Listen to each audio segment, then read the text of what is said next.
Sri Ramnath Kovind to launch the Bihum app on online dictionary in Bodo language for e-translation.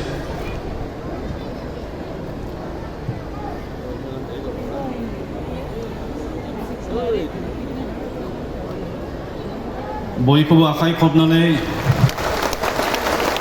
Thank you, sir. Thank you. Now you are requested to deliver your speech. Now I will request our Honorable President of India, Sri Ramnath Kovind ji, to deliver his speech.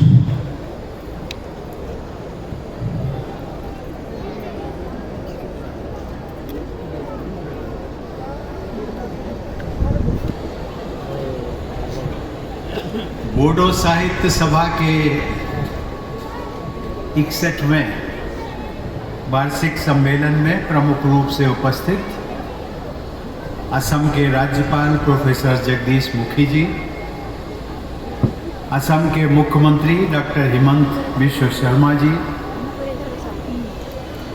Sikkim के मुख्यमंत्री श्री प्रेम सिंह तमंग जी, मेघालय के मुख्यमंत्री श्री कॉनराड संगमा जी, विधानसभा के अध्यक्ष श्री विश्वजीत दैमारी जी, असम के cabinet minister Shri U G Brahma ji, Rajya Sabha सांसद Shri Rwngwra Narzary ji, Bodoland territorial council के chief executive member Shri Pramod Boro ji, Sahitya Sabha के सम्मेलन के अध्यक्ष श्री तोरेन बोरो जी, बोडो साहित्य सभा के महासचिव श्री प्रशांत बोरो जी, ऑल बोडो स्टूडेंट्स यूनियन के अध्यक्ष श्री दीपेन बोरो जी, अन्य विशिष्ट अतिथिगण, इस पंडाल में उपस्थित सभी देवियों, सज्जनों और नौजवान साथियों, खुलुमबाय।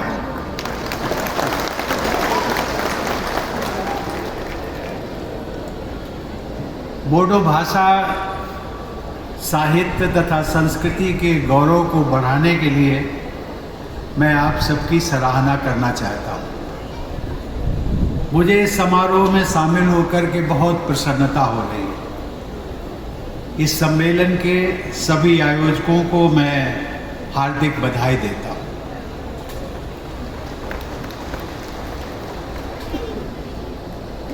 और इस सम्मेलन में जो आप लोग आए हैं, आने वालों का अभी तांता लगा हुआ है। मैं बाएं तरफ अपने देख रहा था कि अभी भी लोग आ रहे हैं और मुझे लगता है कि जाने वाले कम है, आने वाले अधिक हैं। एक चीज़ मैंने और ऑब्जर्व की, बाएं हाथ पर जो बैरिकेड्स लगे हुए हैं, प्रातः जब कार्यक्रम शुरू हुआ तो बैरिकेड्स के बीच में, बैरिकेड से आगे हट कर के बहुत सारा गैप था और पश्चात में देखता गया कि लोग आते गए और विशेष करके हमारी बहनों, बेटियों में इतना उत्साह दिखा कि उनको जो हमारे वॉलंटियर्स थे, उन्होंने बैरिकेड्स को क्रॉस करके उन हमारी बहनों और बेटियों को आगे बिठाया। ये एक मैं दृश्य आपके सामने रख रहा हूँ कि बोडो भाषा साहित्य सम्मेलन जो आयोजन हो रहा है, उस आयोजन के प्रति लोगों में आकर्षण कितना है। देवी और सज्जनों, मुझे बताया गया है कि असम में लगभग 35 लाख लोग बोडो भाषा बोलते हैं।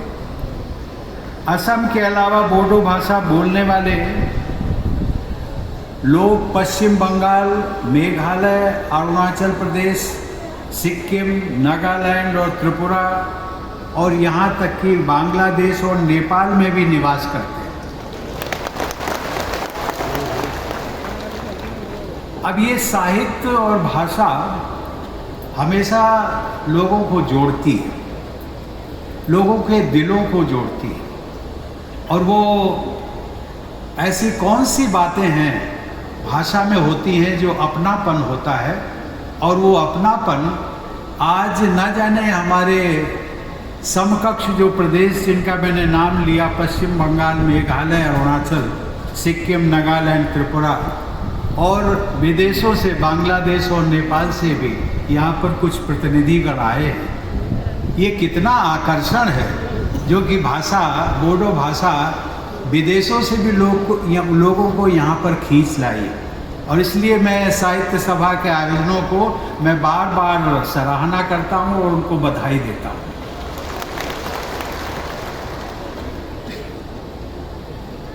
आप सब लोगों ने देखा, मुझे भी देखकर प्रसन्नता हुई कि सिक्किम तथा मेघालय के मुख्यमंत्री भी इस समारोह में उपस्थित हैं। मेघालय के मुख्यमंत्री संगमा जी का उद्बोधन भी हम सब लोगों ने सुना, और सिक्किम के मुख्यमंत्री प्रेम सिंह तमांग जी से मैं पूछ रहा था कि आप क्यों नहीं बोल रहे, तो उन्होंने कहा नहीं, ये कार्यक्रम तो अभी चलने वाला है और मैं बोलूँगा। मैंने कहा बहुत अच्छा है, क्योंकि मेरे समक्ष आप बोलते तो समय सीमा रहती, और जब मैं चला जाऊंगा तो आप खुल करके बोलिएगा। ये भी मुझे प्रसन्नता की बात है कि जैसा मैंने अभी उल्लेख किया कि बांग्लादेश और नेपाल के बोडो भाषी प्रतिनिधि भी यहाँ उपस्थित हैं। मित्रों, इसी वर्ष मुझे बताया गया कि जनवरी में तामुलपुर जिले का गठन हुआ है। मैं तामुलपुर जिले के उज्जवल भविष्य के लिए मैं यहाँ पर उपस्थित इस जिले के सभी निवासियों को अपनी हार्दिक शुभकामनाएं देता हूँ।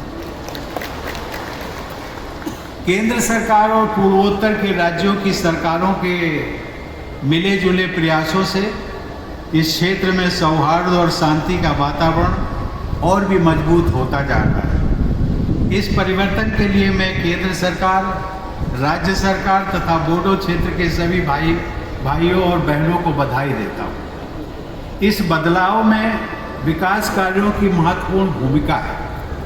मुझे बताया गया है कि इस क्षेत्र में एक सेंट्रल इंस्टीट्यूट ऑफ टेक्नोलॉजी भी स्थापित है, जिसे विश्वविद्यालय का दर्जा प्राप्त है।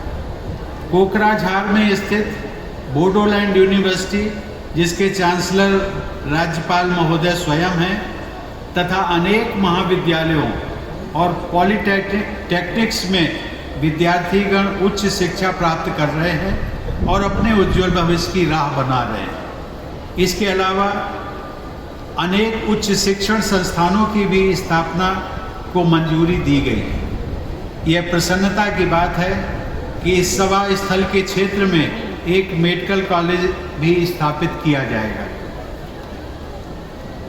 देवी और सज्जनों, असम के राज्यपाल प्रोफेसर जगदीश मुखी जी के मार्गदर्शन तथा मुख्यमंत्री डॉक्टर हिमंत विश्व शर्मा के नेतृत्व में असम की जनता के हित में अनेक कार्य किए जा रहे हैं। विकास तथा जन कल्याण के ऐसे कार्यों के लिए मैं राज्य सरकार की पूरी टीम की सराहना करता हूँ। मुझे बताया गया है कि विधानसभा के अध्यक्ष श्री विश्वजीत दैमारी ने भी बोडो भाषा के प्रचार और प्रसार के लिए इस सम्मेलन के आयोजन में अपना महत्वपूर्ण योगदान दिया है। मैं श्री दैमारी जी को भी साधुवाद देता हूँ। देवी और सज्जनों, बोडो समाज के लोगों से मेरा पुराना रिश्ता रहा है। मेरे लिए बोडो संस्कृति और भाषा से संपर्क कोई नई बात नहीं है। मुझे याद है कि जब मैं राज्यसभा सांसद था, तब इस क्षेत्र के कई जनप्रतिनिधियों के साथ मेरा मिलना जुलना होता था। हम सब गर्मजोशी के साथ मिलते थे, बातचीत करते थे और बोडोलैंड के बारे में भी बात करते थे। उनमें से मेरे कुछ परिचित तो आज की इस सभा में भी उपस्थित हैं। उदाहरण के लिए यहाँ उपस्थित श्री यूजी ब्रह्मा। यूजी ब्रह्मा ने न केवल एक जनप्रतिनिधि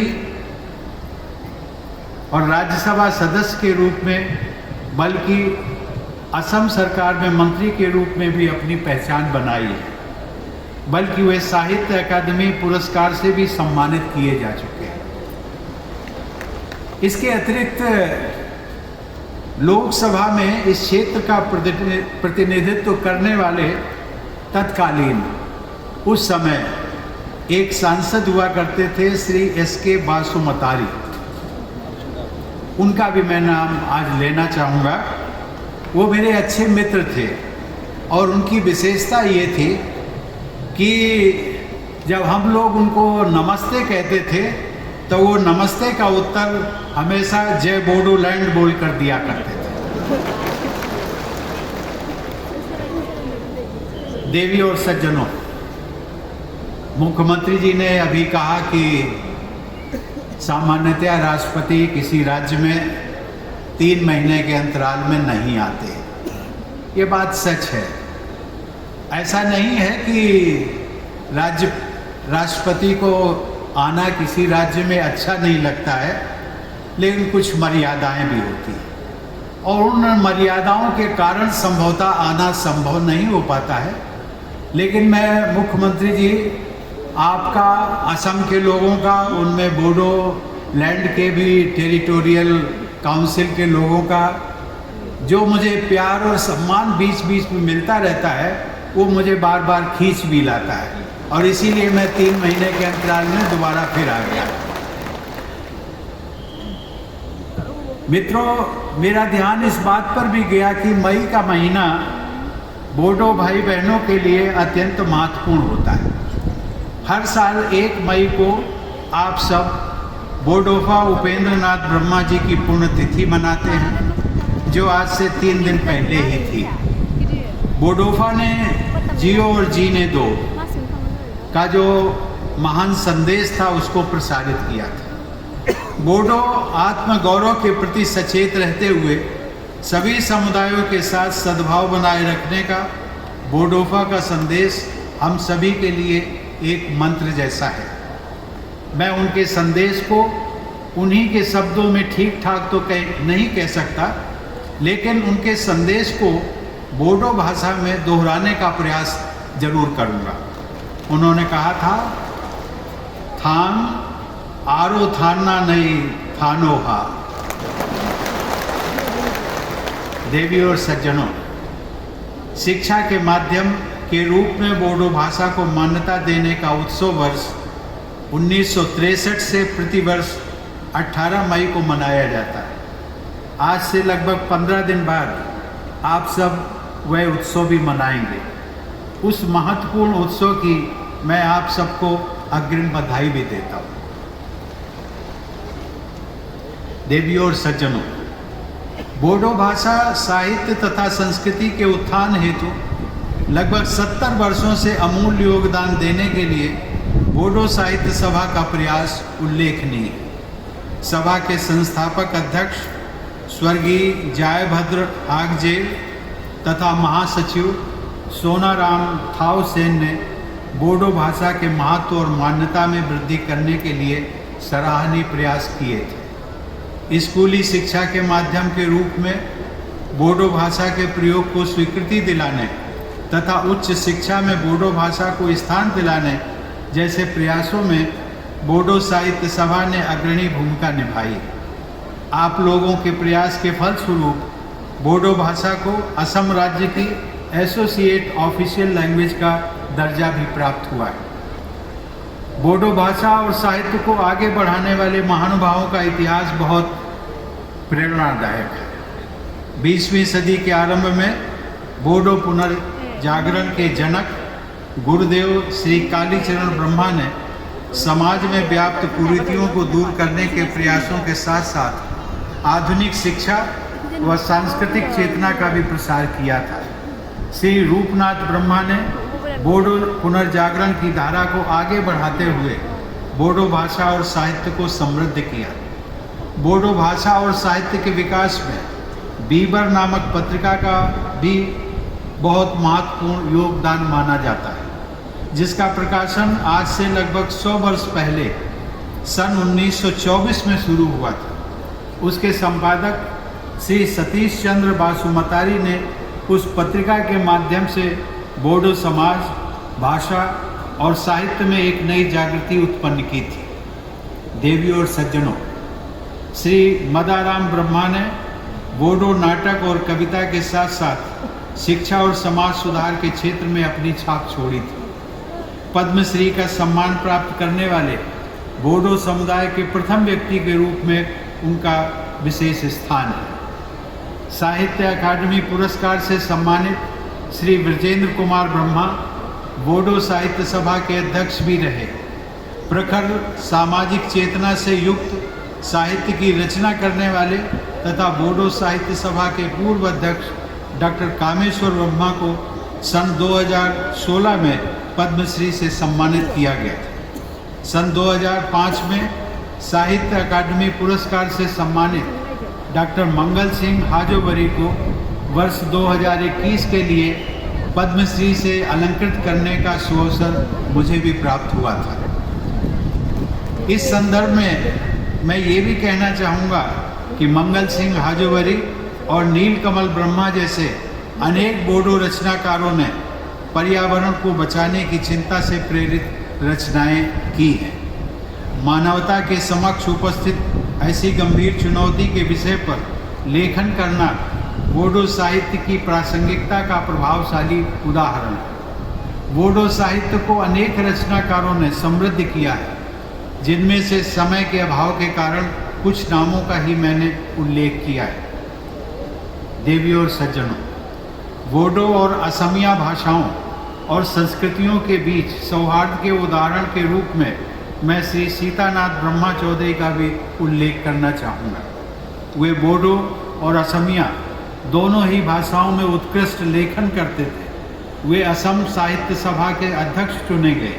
यही नहीं, उनके नाम पर असम साहित्य सभा द्वारा सीतानाथ ब्रह्मा चौधरी पुरस्कार भी दिया जाता है। बोडो अस्मिता तथा अन्य समुदायों के साथ सौहार्दपूर्ण सह अस्तित्व का आदर्श सीतानाथ ब्रह्मा चौधरी के जीवन और कृतियों में भी देखा जा सकता है। बोडो भाषा की रचनाओं के आधार पर अब तक 17 रचनाकारों को साहित्य अकादमी पुरस्कार प्रदान किए जा चुके हैं। मैंने देखा है कि उनमें 10 पुरस्कार कविता की पुस्तकों के आधार पर दिए गए। इससे बोडो रचनाकारों में कविता के प्रति स्वाभाविक रुझान का अनुमान दिखाई पड़ता है। मुझे ये जानकर प्रसन्नता हुई कि अनेक महिलाएं बोडो साहित्य की विभिन्न विधाओं में साहित्य का सृजन कर रही हैं।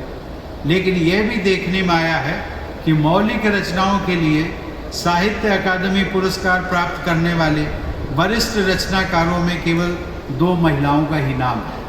मैं चाहता हूं कि महिला रचनाकारों को राष्ट्रीय स्तर पर और अधिक मान्यता प्राप्त हो।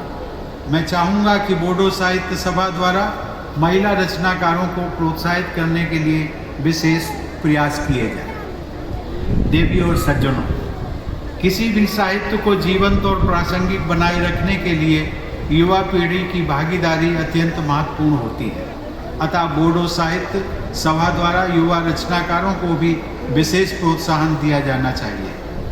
देवियों और सज्जनों, बोडो भाषा को संविधान की 8वीं अनुसूची में शामिल करने हेतु संविधान संशोधन वर्ष 2003 में हुआ और उसकी घोषणा जनवरी 2004 में की गई। उस समय भारत रत्न श्रद्धेय श्री अटल बिहारी वाजपेयी जी देश के प्रधानमंत्री थे।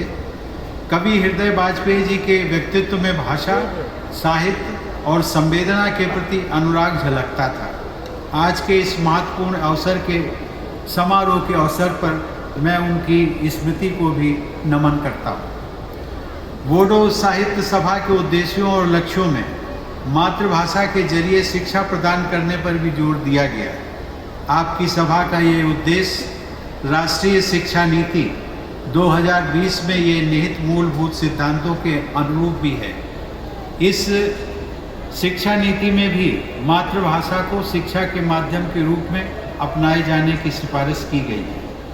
मुझे यह जानकर प्रसन्नता हुई कि बोडो भाषा में अन्य भाषाओं की रचनाओं का अनुवाद बड़े उत्साह के साथ किया जा रहा है। यह किसी भी जीवंत साहित्यिक समुदाय की पहचान है। मुझे विश्वास है कि ऐसे अनुदित साहित्य से बोडो भाषा के पाठकों को अन्य भारतीय भाषाओं के साथ साथ विश्व साहित्य से परिचित होने का अवसर मिलेगा। मुझे ये भी जानकर प्रसन्नता हुई कि साहित्य अकादमी, संगीत नाटक अकादमी, ललित कला अकादमी, केंद्रीय हिंदी निदेशालय, भारतीय भाषा संस्थान तथा वैज्ञानिक एवं तकनीकी शब्दावली आयोग जैसे केंद्र सरकार के संस्थान बोडो भाषा के प्रसार में अपना महत्वपूर्ण योगदान दे रहे हैं। मित्रों, भाषा भाषा होती है। जैसा कि मैंने पहले भी उल्लेख किया, चाहे वो व्यक्ति विशेष की भाषा हो या व्यक्तियों के समुदाय की भाषा।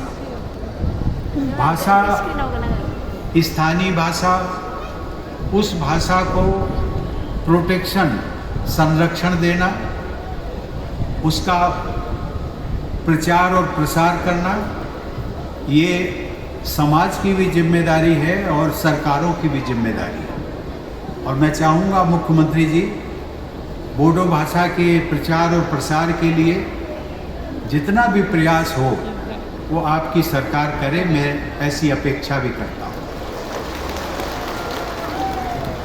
अंत में मैं बोडो भाषा से जुड़े सभी लोगों को ये शुभकामना देता हूँ कि बोडो भाषा खूब फले फूले बोरो राव गे वालांथो। धन्यवाद। जय हिंद।